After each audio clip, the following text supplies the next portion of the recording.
Hello everyone. On behalf of my colleagues at Visit Pittsburgh and our travel and tourism community, we wish you well.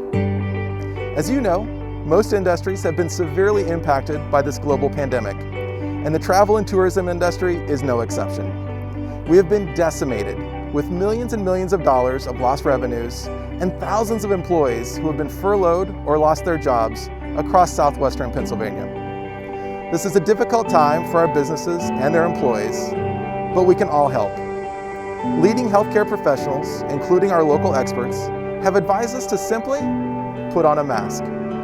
This is one small step that is critical as we continue to navigate the ups and downs of COVID-19 and take the necessary precautions to keep us all Pittsburghers, and our visitors safe.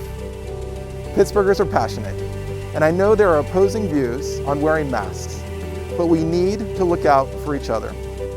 Our visitors and residents alike need to feel confident while exploring the region and enjoying all that we have to offer. And by doing so, they're supporting thousands of jobs. In the past, Pittsburghers have helped us promote our city across the world. We need that help again.